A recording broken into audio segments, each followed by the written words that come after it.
يا راغبا في كل علم نافع.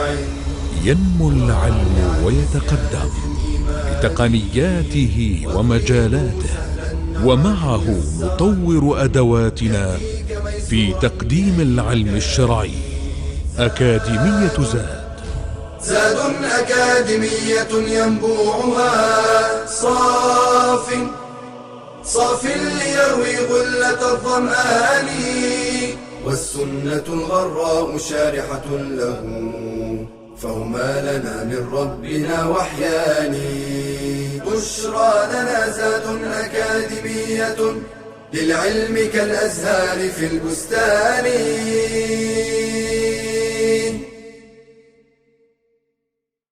السلام عليكم ورحمة الله وبركاته. بسم الله الرحمن الرحيم. الحمد لله رب العالمين، والعاقبة للمتقين، ولا عدوان إلا على الظالمين، والصلاة والسلام على سيد الأولين والآخرين نبينا محمد وآله وصحبه أجمعين. My dear viewers, welcome to the final session in the second level of the Prophetic Noble Hadith. So this is a quick recap to wrap it up and to show the Almighty Allah gratitude and thanks for giving us the ability to learn His deen, for giving us the desire to learn the Sunnah of His most beloved Prophet Muhammad sallallahu alaihi wasallam. You know, in this level, second level, we studied 21 hadith, beautiful hadith, beginning with hadith number 1, how the Almighty Allah in the sacred hadith declares enmity against anyone who will oppose any of His awliya. We came to learn the definition of wali, the true definition, you know, especially from Surah Yunus, أَلَا إِنَّ أَوْلِيَاءَ اللَّهِ لَا خَوْفٌ عَلَيْهِمْ وَلَا هُمْ يَحْزَنُونَ. We learned that the Almighty Allah described Him and ascribed to Himself the quality of love, حَتَّى أُحِبَّهُ, until I love Him. And we learned what will make the Almighty Allah love one of His servants in order to acquire such quality to be loved by the Almighty Allah. And what happens when somebody becomes loved by the Almighty Allah? His own choices of his sight, of his hearing, of his tongue, of his hands, of his feet will be simply inclining with what Allah the Almighty, or to what the Almighty Allah likes, what the Almighty Allah approves. So naturally he wouldn't like to do anything that Allah doesn't approve. Why? Because he has become a wali, has become somebody who loves Allah, and Allah loved them, so He protected him. This is a quality which people do not walk around and say, I'm a wali, I'm a wali. But this is a quality that anyone can earn while he's concealing his reality of being a wali to Allah subhanahu wa ta'ala. He wants to keep it between him and the Almighty Allah. Inna Allah yuhibbul abda at-taqiyya al-naqiyya al-khafi. Indeed, Allah loves the servant who is righteous, who is pure, who is chaste, who is khafi. Khafi means he doesn't disclose the nature of his relationship with the Almighty Allah. He doesn't brag about it before people. He does whatever he does of good deeds quietly, secretly. Like when the Prophet ﷺ said about the 7 whom Allah will shelter on the day when there will not be any shade, but a shade which He will create specially for them. A man who donated with his right hand in such a concealed fashion that his left hand didn't know how much his right hand have given. To the second hadith about the 3 people who wanted to compete with the Prophet ﷺ by vowing to do extra good deeds or to deprive themselves from what is lawful. And the Prophet ﷺ showed zero tolerance, and immediately he collected them and he alerted them and the entire Ummah to the importance of following his guidance. And whoever doesn't follow his guidance doesn't belong to him. Even though we've agreed that the companions were so beautiful, their intention was very sincere, they just wanted to secure the same place with the Prophet in heaven. And that's why one of them decided not to marry, and the second decided to pray on every single night for the entire night without sleep, and the third decided to fast on every single day. That was disapproved. by the Prophet sallallahu alaihi wasallam. And then he have warned, what have destroyed the nations before us was extremism. And he warned, extremists will perish, will definitely perish. Be moderate in your worship. I am married, I pray and I sleep, I fast some days and I skip some other days. Whoever turns away from my tradition doesn't belong to me. And then the Messenger of Allah in the third hadith was giving us the example of, how the Prophet is very keen to protect us against hellfire.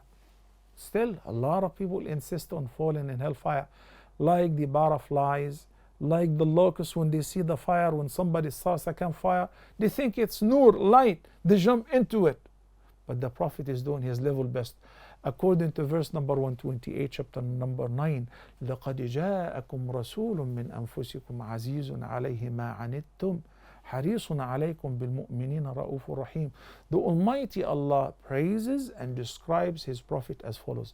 Indeed, there has come to you a messenger from among yourselves. It grieves him that you should receive any injury or hardship. He is very anxious over you to be rightly guided. For the believers, He is full of pity. Sallallahu Alaihi Wasallam. The Prophet Sallallahu Alaihi Wasallam also, like in the fifth hadith, explained that if a person were just to do what Allah has ordained, the 5 daily prayers, fasted during Ramadan, and paid his due zakah, and just did Hajj once, and didn't do any voluntary acts of worship, it is sufficient. So why do we do the voluntary acts of worship? Because sometimes our acts are full of shortcomings. So whenever we do voluntary acts of worship, they complement the deficiencies and the shortcomings that happen in the mandatory acts of worship. In addition to, this is the area of competition. The more we do voluntary acts of worship, that brings us closer and closer to Allah, but still called nawafil, supererogatory acts of worship, not obligatory. And the Prophet ﷺ said in this hadith about the man who said, I will just offer the 5 daily prayers, I will just fast during Ramadan, I will just... So the Prophet ﷺ said, successful indeed if he can stick to what he said, indicating that religion is very simple. So when somebody accepts Islam, don't throw the book at him. Don't want to teach him everything on the same day. You're loading his shoulders and his heart with heavy burden. You have to do this, you have to do that. No, it's very simple. The 5 requirements, the Shahada, the 5 daily prayers, fasting during Ramadan, giving zakah if you have the means, and going for Hajj once if you have the means and you're physically capable. Simple. Then afterward, the person wants to get closer and closer to Allah. On their own, they will learn. But let them first achieve what is compulsory. Then the Messenger of Allah in the 6th hadith gives us the example of how the 5 daily prayers frequently purify sins, like somebody who is living by a river, bathing in it 5 times every day, mashallah. And then the Messenger of Allah in the 7th hadith is telling the youth to get married if they can have the means, if they can afford it. Why? Because it will help them to lower their gaze and guard their chastity. So marriage is perceived as an act of worship, and it undergoes one of the 5 religious verdicts. It could be compulsory, it could be recommended, it could be permissible, it could be disliked, it could be forbidden. We discussed this as we were explaining the hadith. And then the Messenger of Allah, I'm going to jump some hadith for the sake of time. Like in the 9th hadith, how the Messenger of Allah says, you should live in this life as a person in a transit, like a stranger or a wayfarer. You're not going to live here forever. It doesn't mean that to isolate yourself from people, but it means to disconnect yourself from the attachment, to detach yourself from the worldly, desires, like you're going to live forever. That's not going to happen. No one will live forever. Even the most beloved to the Almighty Allah, they have a fixed term, then they leave. So you better focus on what will come, the eternal life. How the Messenger of Allah in the 10th hadith explained and showed to us that heaven is surrounded with what? With difficulties and hardship. while hellfire is surrounded with desire for lust and things which people covet, especially from haram. So he has warned us. In the 15th hadith, for example, the Prophet ﷺ explained a lot of things, very, very rich hadith, how the purification represents half of the faith. The statement of Subhanallah, Alhamdulillah fills the space between the heavens and the earth, while just saying Alhamdulillah fills the scale of the good deeds on the Day of Judgment.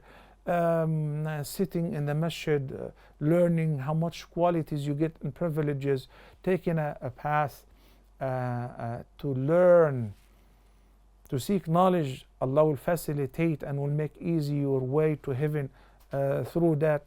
And the importance of working on yourself, not relying on your relationship to anyone to benefit yourself. I cannot forget, before we wrap it up, how some of the ahadith were talking about medical facts, which was 1450 years ago, when the Prophet ﷺ has brought to our attention the importance of being grateful to the Almighty Allah for His countless blessings. And He mentioned one blessing, the blessing of the joints, the 360 joints with which we're able to function, we're able to move, we're able to flip over on our bed when we're asleep, we're able to walk to the bathroom, we're able to walk to the masjid to pray and bow down and prostrate and get up.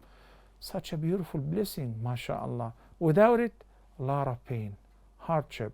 So what to do? We need to say to Allah, thank you, thank you, thank you, thank you 360 times. And He mentioned many good deeds that we should do in order to give thanks for one single blessing. He said, if you just pray 2 rak'ahs in the forenoon, rak'at al-duha, it will be sufficient. So we spoke about duha prayer and its importance and its recommendation and its ahkam. Beautiful, beautiful ahadith that we studied, and every word in the Quran and every sound word of the Sunnah of Prophet Muhammad ﷺ is full of guidance. You know, brothers and sisters, the Almighty Allah says in the Quran, قُلْ هَلْ يَسْتَوِي الَّذِينَ يَعْلَمُونَ وَالَّذِينَ لَا يَعْلَمُونَ. That's a rhetorical question. Are they equal? Are they the same? Are they even? Whom and whom? Those who have knowledge and those who don't have knowledge? Of course not. The superiority of a alim over a abid, the superiority of a learned person in the deen of Allah over a worshipper, is similar to the superiority of the Messenger of Allah, peace be upon him, above all of us, or the superiority of the sun in midday over the rest of the galaxies. MashaAllah.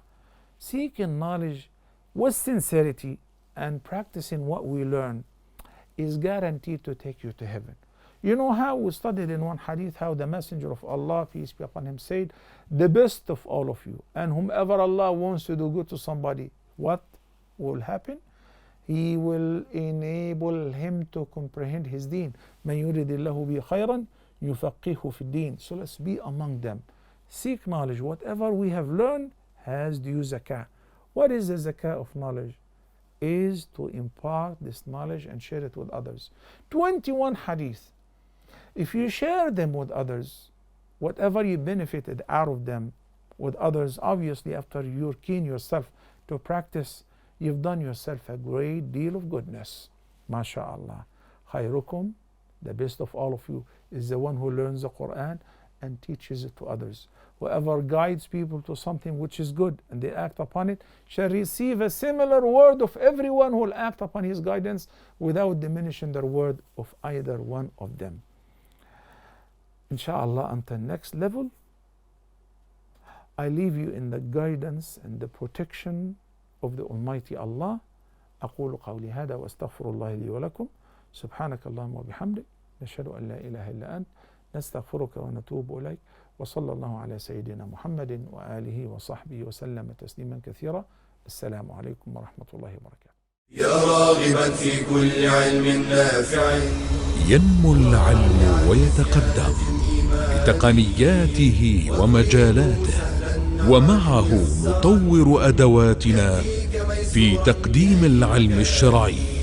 أكاديمية زاد أكاديمية ينبوعها صاف صاف ليروي غلة الظمآن، والسنة الغراء شارحة له، فهما لنا من ربنا وحيان. بشرى لنا زاد أكاديمية للعلم كالأزهار في البستان.